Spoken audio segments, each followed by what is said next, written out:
दगाफटका धोका झालाच तर पुढं लढायला मी पुन्हा सरकारच्या समोर उभा आहे हेही त्यांनी लक्षात ठेवावं. कुणबी प्रमाणपत्र मिळावे यासाठी आपण आता 30 मेला आंदोलन केलं होतं.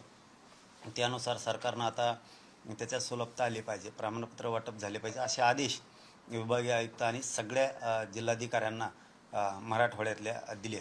त्याचबरोबर त्यांनी SOP नव्हती, कार्यपद्धती केलेली नव्हती, त्यामुळं ती कार्यपद्धती करणं गरजेचं होतं. ती SOP त्यांनी केली.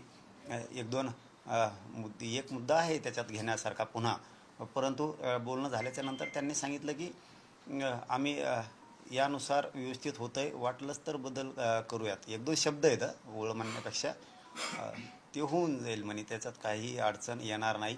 मराठवाड्यातल्या मराठा समाजाला कुणबी प्रमाणपत्र मिळतील यावर आमच्यावरती विश्वास ठेवा असं विखे पाटलांशीही बोलणं झालं आणि लाड साहेबांशीही बोलणं झालं. म्हणजे आमच्यावरती विश्वास ठेवा.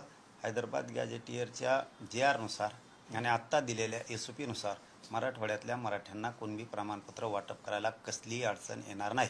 परत मी त्यांना असं सांगितलं की पुन्हा व्हॅलिडिटीला अडचण नको आहे. ते म्हणले इथून पाठीमागं दिलेल्या व्हॅलिडिट्या, इथून पाठीमागं दिलेली कुणबी प्रमाणपत्र आणि इथून पुढं देण्यात येणारी कुणबी प्रमाणपत्र या दोन्हींच्याही व्हॅलिडिट्या थांबणार नाही आहेत मागणी केल्याच्या नंतर.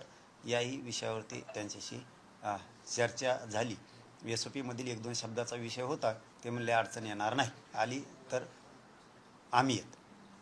सरकारने दिलेले शब्द पाळला की आणखी काय राहिले? नाही, आणखी राहिलंय, पण समाधानी एवढ्यासाठी आहेत थोडे, पूर्ण समाधानी नाही पण थोडे एवढ्यासाठी आहेत की त्यांनी जी तळमळ केली मराठा समाजाच्या वेदना बघून आणि त्याविषयी जो शब्द दिला विखे पाटील साहेबांनी आणि लाड साहेबांनी, आणि विशेष करून त्यांना फडणवीस साहेबांचे सुद्धा फोन होते त्या दिवशी. त्यांनी मला काल सांगितलं हा विषय की फडणवीस साहेबांसुद्धा सारखे फोन होते की आपण मराठवाड्यातल्या मराठ्यांना आरक्षण देऊयात, त्यांचं ते हक्काचं हैदराबादचं गॅजेटियर आहे, त्यामुळं कामं मात्र पूर्ण करा आणि तुम्हाला जिथं जिथं अडचण येते आणि तिथं मला सांगा असं फडणवीस साहेब विखे पाटलांना आणि लाडसाहेबांना बोललेत. हे मला काल सांगितले त्यांनी की त्यामुळं आता अडचण येणार नाहीत, अशा स्वरूपाचं काम मराठा समाजासाठी मराठवाड्यातल्या करूयात. म्हणून थोडं समाधानी याच्यासाठी म्हणलं की आता वाटतंय त्यांच्या बोलण्यावरून की मराठवाड्यातल्या मराठ्यांना 100% कुणबी प्रमाणपत्र मिळणार.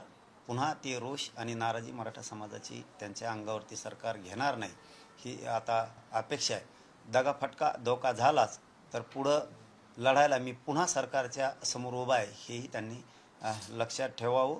परंतु कामं मात्र त्यांनी स्पीडने चालवले हे मात्र खरं आहे, कारण गुन्हे मागं घ्यायचेत. सरकारनं शब्द दिला होता त्यावेळेस बलकवडे साहेबांनी सुद्धा सांगितलं होतं आणि मंत्री महोदयांच्या शिष्टमंडळाला त्यांनी सुद्धा सांगितलं होतं की महाराष्ट्रातले सगळे सरसकट आंदोलकावरचे गुन्हे मागं घेऊन तीही प्रक्रिया त्यांनी मागून घ्यायला आता सुरुवात केली.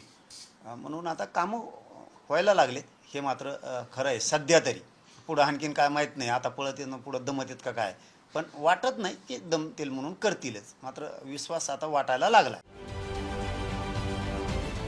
महाराष्ट्रातील सर्व बातम्यांचे विश्वासार्ह व्यासपीठ